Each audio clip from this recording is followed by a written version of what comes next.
Lisa Story.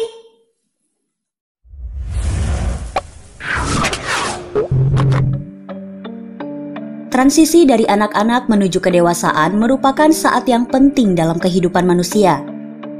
Karena itulah, masa peralihan ini biasanya disambut dengan pesta, perayaan, atau tradisi khusus. Di negara-negara barat, masa peralihan ini disambut dengan pesta debut. Keluarga mengadakan pesta, di mana anak gadis diperkenalkan secara resmi kepada khalayak untuk pertama kalinya. Pesta debut ini menandai diterimanya si anak sebagai anggota masyarakat. Budaya-budaya di negara lain umumnya memiliki tradisi yang berkonsep serupa. Ritual inisiasi untuk menandai peralihan seseorang dari masa kanak-kanak ke masa dewasa. Tetapi, tak selalu diwarnai dengan pesta dan kesenangan.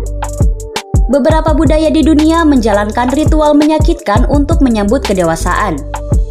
Ada yang harus dipukuli, dicambuk sampai disayat dengan pisau. Semua itu ditujukan untuk melatih mental dan ketahanan fisik orang yang diinisiasi, sehingga kelak dia bisa menjadi manusia yang kuat dan tabah dalam menjalani cobaan hidup. Tetapi bagi orang-orang dari kebudayaan lain, bisa jadi ritual-ritual ini dianggap kejam. Berikut Nisha Story rangkum beberapa ritual aneh menuju kedewasaan dari berbagai suku dan negara. Suku Sateremawe, Brasil. Suku Sateremawe yang hidup di pedalaman hutan Amazon Brasil juga memiliki tradisi mengerikan untuk mengantar pemuda menuju kedewasaan. Ritual ini disebut dengan ritual Da Tukendera.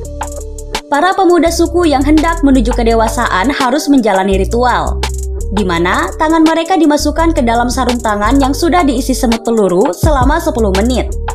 Sekedar informasi, semut peluru adalah spesies serangga yang memiliki racun sangat kuat.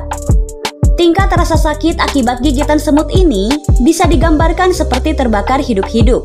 Dan rasa sakit itu bisa berlangsung selama berjam-jam atau seharian penuh. Ritual memasukkan tangan ke dalam sarung tangan berisi semut peluru itu dilakukan sampai 20 kali. Si pemuda harus menahan rasa sakit yang dia rasakan untuk membuktikan kejantanan dan kekuatannya. Dia tidak boleh berteriak atau mengeluh, walaupun kadang ada saja yang sampai pingsan karena tak tahan dengan rasa sakitnya. Suku primitif Papua Nugini. Suku primitif yang tinggal di sepanjang Sungai Sepik, Papua Nugini, menjalankan tradisi menyakitkan untuk mengantarkan para pemuda anggota suku menuju kedewasaan. Tradisi itu berkaitan erat dengan ritual pemasangan tato di tubuh pemuda yang sedang dipersiapkan untuk menuju kedewasaan. Kulit di dada, punggung, dan pinggang si pemuda dilukai sedemikian rupa hingga nantinya menghasilkan tato yang bentuknya mirip seperti sisik buaya. Kenapa harus buaya? Karena anggota suku ini percaya kalau hewan yang dianggap punya kekuatan mistis itu akan menyerap kemudaan si pemuda selama proses tato yang menyakitkan tersebut. Jika sudah kehilangan kemudaannya, maka yang tersisa hanyalah kedewasaan saja. Tak cukup sampai di situ. Si pemuda masih harus menjalani sebuah ritual di mana dia akan dipermalukan dengan berbagai cara selama berminggu-minggu. Kedua ritual ini dipercaya dapat memperkuat mental dan fisik si pemuda, dua hal yang dibutuhkan untuk menjadi seorang pria dewasa dalam suku itu. Suku Aborigin Australia. Suku Marduyara adalah salah satu etnis pribumi Aborigin yang merupakan penduduk asli Australia. Anak-anak lelaki di suku itu menjalani ritual mirip hitan begitu memasuki usia balik, yaitu 15 atau 16 tahun. Tetapi berbeda dengan tradisi hitan di budaya Indonesia. Proses hitan ini dilakukan di depan api unggun menggunakan pisau khusus yang sudah diberi mantra. Tak ada proses pembiusan, seperti yang biasa ditemui dalam penghitanan modern. Jadi, si anak harus menahan rasa sakitnya. Tak selesai sampai di situ. Setelah proses hitan selesai, si anak harus membuka mulut dan menelan kulit yang dipotong dari organ kemaluannya itu mentah-mentah. Suku Sabine, Uganda. Hitan untuk wanita sebenarnya praktek yang cukup umum ditemui dalam berbagai budaya, termasuk Indonesia.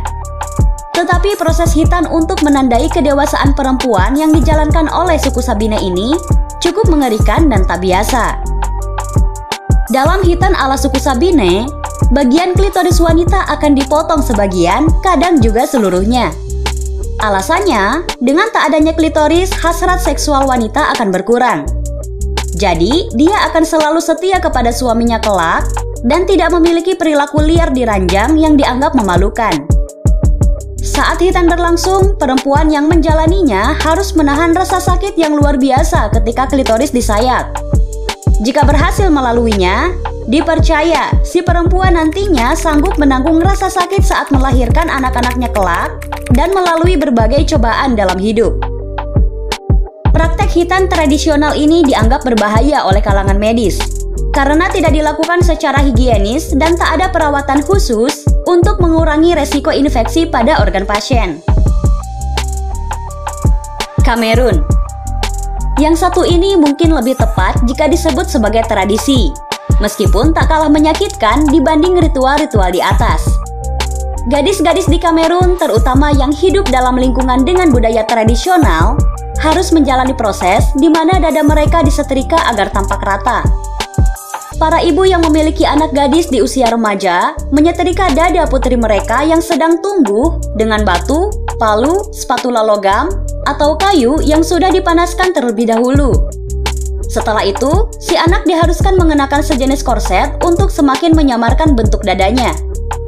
Hal ini dilakukan untuk menghindarkan si anak dari perhatian yang tak diinginkan para pria. Orang-orang Kamerun berpendapat kalau dada yang menonjol bisa menimbulkan birahi. Jadi, dengan dada yang rata, para wanita akan terhindar dari pelecehan dan tampak lebih terhormat. Etnis Tiv, Nigeria. Etnis Tiv yang tinggal di Nigeria juga memiliki ritual menyakitkan yang harus dilakukan para wanita menuju kedewasaan. Begitu mendapatkan head, gadis-gadis suku Tiv harus menjalani ritual penyayatan perut. Untuk menandai kedewasaan, perut gadis yang baru mendapat head tersebut disayat dengan beberapa torehan luka berbentuk garis memanjang. Ritual ini sifatnya wajib bagi para perempuan di sana. Selain menandakan kedewasaan, sayatan-sayatan ini dipercaya dapat meningkatkan kesuburan si gadis. Seorang gadis baru bisa disebut wanita sejati jika sudah memiliki 4 bekas sayatan di perutnya. Konon, luka sayatan ini membantu mereka menjadi lebih menarik di mata para pria. Orang-orang suku Tiv mengklaim, bagian tubuh yang terdapat bekas luka sayatan itu akan meningkatkan sensitivitas wanita saat disentuh, bahkan hingga bertahun-tahun kemudian. Jadi, luka tersebut dipercaya bisa memberikan sensasi erotis.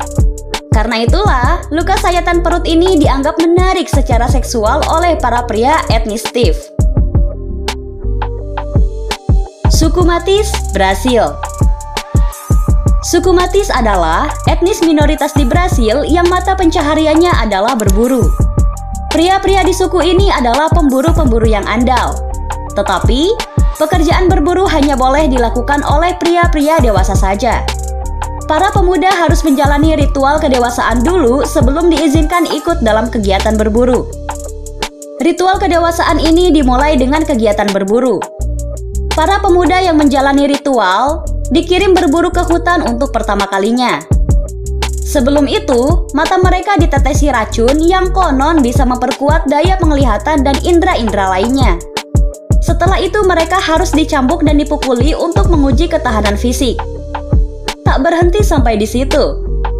Tubuh mereka disuntik dengan racun dari katak Philomedusa yang terkenal mematikan. Orang-orang Matis percaya racun katak tersebut dapat meningkatkan kekuatan dan kekebalan. Tetapi, sebelum memperoleh kekebalan, si pemuda harus menanggung efek sampingnya terlebih dahulu, antara lain pusing luar biasa, mual, muntah, bahkan sampai pingsan. Suku Atayal, Taiwan. Atayal mungkin menjadi satu dari sekian banyak suku yang memiliki tato sebagai ciri khas.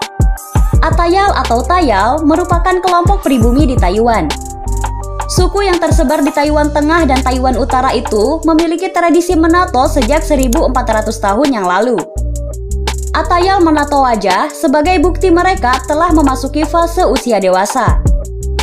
Anak laki-laki di Tayal akan memulai menato wajah ketika mereka memasuki usia 15 tahun.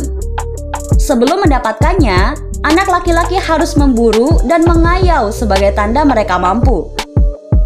Proses pembuatan tato sendiri sangat menyakitkan. Beberapa generasi tua menggambarkannya sebagai pengalaman yang lebih buruk daripada membayangkan kematian. Meski begitu, rasa sakit saat proses pembuatan tato diibaratkan sebagai bukti seorang pria atau wanita sudah cukup kuat untuk menanggung apapun yang akan terjadi. Suku Sambia, Papua Nugini. Sebagai tanda telah tumbuh dewasa, suku Sambia mewajibkan para penduduk laki-lakinya untuk meminum cairan sperma dari anggota suku yang berjenis kelamin laki-laki dewasa. Ritual yang dilakukan oleh anak laki-laki usia 7 tahun ini bertujuan untuk melancarkan pertumbuhan dan menambah kekuatan anak tersebut. Begitu memasuki usia sakral, para anak laki-laki itu akan mulai hidup terpisah dari ibunya dan tinggal di sebuah gubuk yang semua penghuninya adalah laki-laki.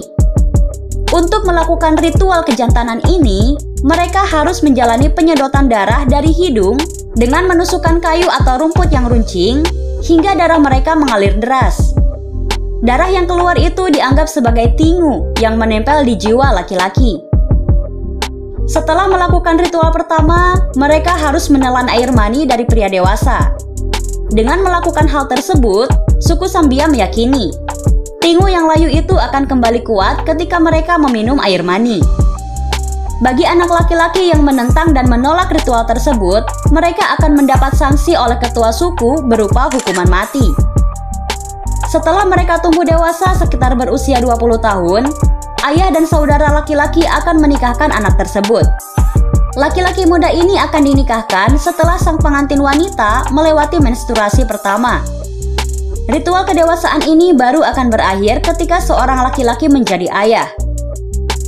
Keberhasilan seorang pria suku Sambia dapat dilihat setelah sang istri melahirkan. Saat mereka berstatus sebagai seorang ayah, mereka akan dihormati serta dianggap sebagai pejuang dan pria dewasa. Terima kasih sudah nonton channel Nisha Lova di segmen Nisha Story. Dukung terus channel ini dengan cara subscribe ya teman-teman, agar channelnya semakin berkembang. Sampai jumpa di video berikutnya.